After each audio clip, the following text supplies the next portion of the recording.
प्रधानमंत्री विदेश में और देश के अंदर मोदी के दो मंत्री आपस में भिड़ रहे हैं।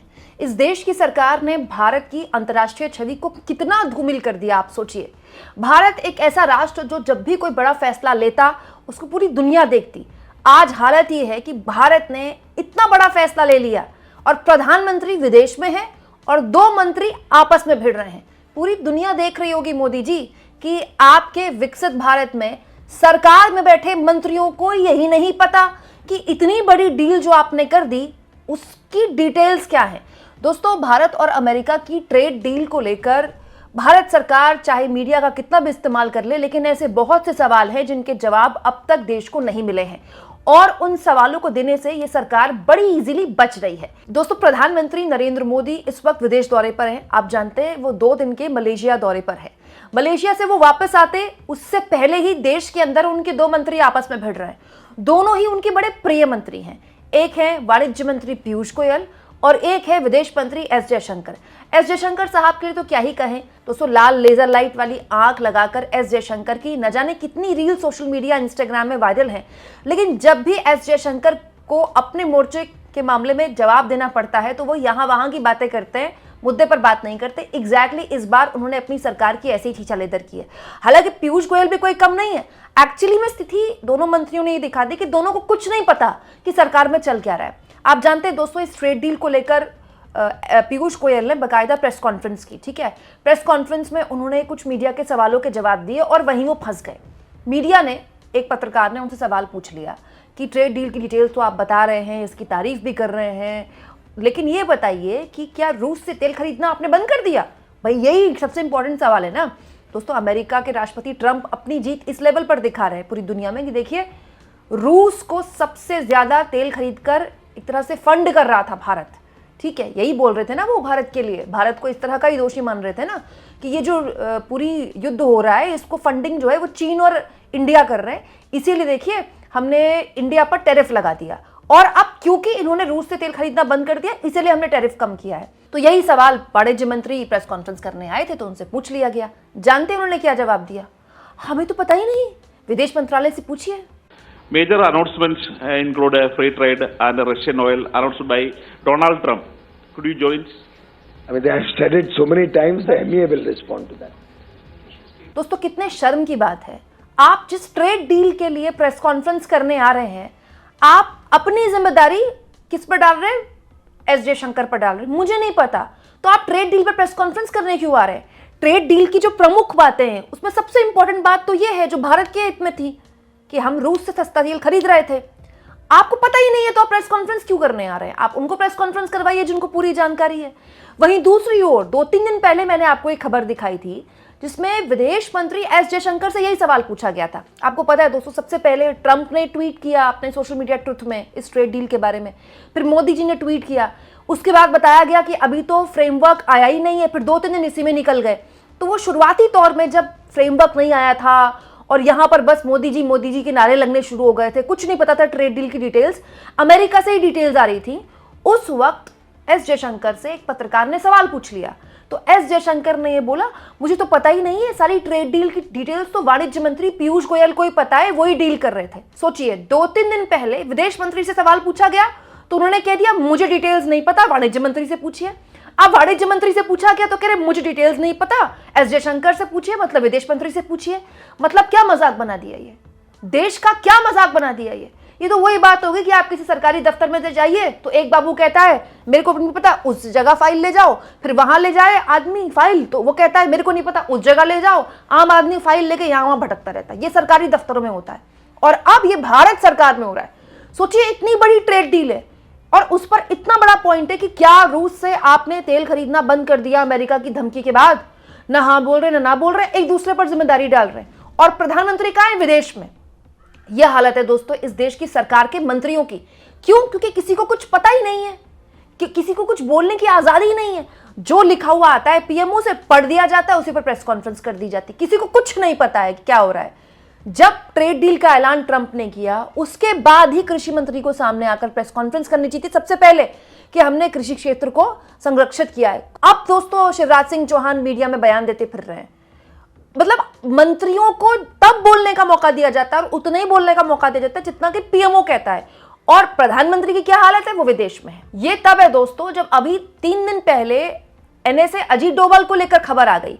हुआ क्या, मीडिया में खबर छपने लगी और बाकायदा न्यूज चैनल्स ने भी खबर छाप दी कि अजीत डोभाल जो है यूएस स्टेट सेक्रेटरी, ठीक है, मार्को रूबियो बड़े करीब है ट्रंप के, उनको एक तरह से साफ कह दिया, साफ शब्दों में, कि आप India will not be bullied by Trump, will wait out his term.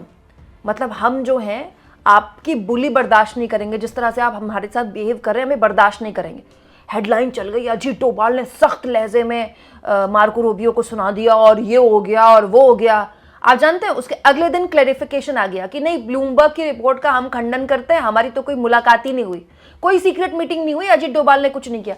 Ajit Doval कूद गए, अजीत डोभाल की खबर पता नहीं कहां से आ गई, फिर अजीत डोभाल की खबर का खंडन हो गया, मंत्रियों को कुछ आता पता नहीं है। और तो और दोस्तों, जब वाणिज्य मंत्री से पूछा गया कि क्या आप संसद में इस पूरे मामले में बहस करवाएंगे, सबसे आसान तरीका है, ना पीयूष गोयल को प्रेस कॉन्फ्रेंस करने की जरूरत है, ना एस जयशंकर को, ना कृषि मंत्री को, संसद में बात कर लीजिए, सिंपल एज दैट।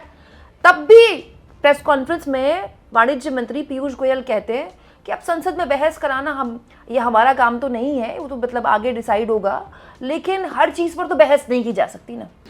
सत्र चल रहा है, ऑपोजिशन ये कह रहा है कि सरकार कह रही है कि ये डील बहुत अच्छा है, तो सदन में इस पर चर्चा हो जाए तो पूरा देश जान पाएगा कि आखिरकार हितों के साथ समझौता हुआ है या नहीं हुआ है। मैं समझता हूं कि सभी जानकारियां सबके समक्ष रखी गई हैं और संसद में क्या करना है नहीं करना है वो तो माननीय स्पीकर और माननीय चेयरमैन ही तय कर सकते हैं, लेकिन मैंने संसद में भी बड़े विस्तृत रूप से जानकारी दी थी, स्टेटमेंट दिया था। संसद में एक एक वस्तु तो नहीं सुनाई जा सकती है, स्वाभाविक है, वो तो काम देश को हमें डायरेक्टली करना पड़ेगा। दोस्तों, भारत सरकार के मंत्री माने या ना माने, आप देखिए इंडियन एक्सप्रेस का ये ग्राफ, इंडियन एक्सप्रेस ने ग्राफ छापा है कि कैसे धीरे धीरे अप्रैल, मई, जून में हमने सबसे हाई खरीदा था रूस से तेल, उसके बाद हमारा तेल खरीदने का जो सिलसिला था कम होते होते जनवरी में लोएस्ट पे आ गया है। और यही हो रहा है, बाकायदा रिलायंस ने तो ऑफिशियली बोला है कि हाँ हम नहीं खरीद रहे हैं रूस से तेल। ऑफिशियली ये बात सच है कि हमने तेल खरीदना बंद कर दिया ट्रेड डील की वजह से। रूस जो कि हमारा ऑल वेदर फ्रेंड है, उससे हमने तेल खरीदना बंद कर दिया, वो तेल जो हमको सस्ता मिल रहा था। तो अमेरिका के राष्ट्रपति ने तो ये भी कहा है कि हम अमेरिका से और वेनेजुएला से तेल खरीदेंगे। तो क्या यही होने वाला है? क्योंकि भारत सरकार से तो कुछ हमें जवाब ही नहीं मिल रहा। सोचिए, दुनिया भर में ये सब कुछ देखा जा रहा होगा, दुनिया भर में जितने भी बड़े देश हैं वो देख रहे होंगे कि अमेरिका के साथ भारत ने ट्रेड डील की तो किन किन शर्तों पे की। दुनिया भर में किस तरह की छवि बन रही है भारत की, और भारत सरकार के मुखिया कहाँ है? विदेश में। संसद में बहस कराने के बाद पर मंत्री ऐसे बात अपना चेहरा पलट लेते हैं जैसे संसद उनके लिए कोई मायने नहीं रखती। इसीलिए इस मामले में विपक्ष ने अब सरकार को आड़े हाथों लिया है कि ये पूरा का पूरा मामला एप्स्टीन फाइल से जुड़ा हुआ है, प्रधानमंत्री कॉम्प्रोमाइज है, इसीलिए हर शर्त मान ली गई। जो एप्स्टीन के जिक्र मेल्स के मोदी जी के कई घनिष्ठ लोगों के उसमें आते हैं, उस पर भी हम चर्चा बाद में करेंगे। लेकिन जो शक की सुई है, अब वो शक की सुई नहीं रही। अब वो साबित हो चुका है, ये आदमी डरा हुआ है, ये आदमी दबा हुआ है, ये आदमी सरेंडर्ड है, ये आदमी कॉम्प्रोमाइज्ड है। ये डील, जिसको ये डील कह रहे हैं, ये डील आने वाले दिनों में आपको पता चलेगा किस किस क्षेत्र में, किस किस सेक्टर में हमको क्या क्या नुकसान देकर जा रही है। सेक्टर्स बहुत हैं, जैसा मैंने आपको कहा कि लिस्ट जो दिखाई गई, जो पढ़ी, जो सुनाई गई वो अलग है, जो छिपाया गया वो ज्यादा महत्वपूर्ण है।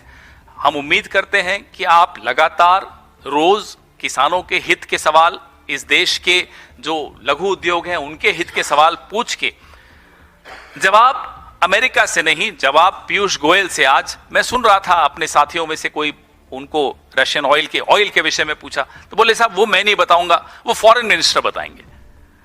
फॉरेन मिनिस्टर से अमेरिका में कल पूछा, बोले वो मेरे को नहीं मालूम, वो तो कॉमर्स मिनिस्टर बताएंगे। ये इस सरकार की हालत है। और बीच में डोवल जी कूद जाते हैं, मैंने जाके धमका दिया अमेरिका को, मैं नहीं झुकूंगा।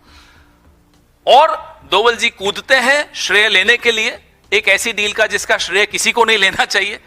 फिर एमईए क्लैरिफिकेशन देता है कि नहीं नहीं डोवल जी का कुछ गलत खबर है, वो नहीं गए, उन्होंने नहीं धमकाया। ये है इस सरकार की हालत। कॉमर्स मिनिस्टर कहते हैं विदेश मंत्री से पूछो, विदेश मंत्री कहते हैं कॉमर्स मिनिस्टर से पूछो, डोवल जी कहते हैं मुझसे पूछो, मैंने धमकाया था। और होता क्या है, जब हम सुबह उठते हैं तो अमेरिका से प्रेस नोट आया होता है, और वो भी ऐसा कि हम नजर रख रहे हैं हिंदुस्तान पर।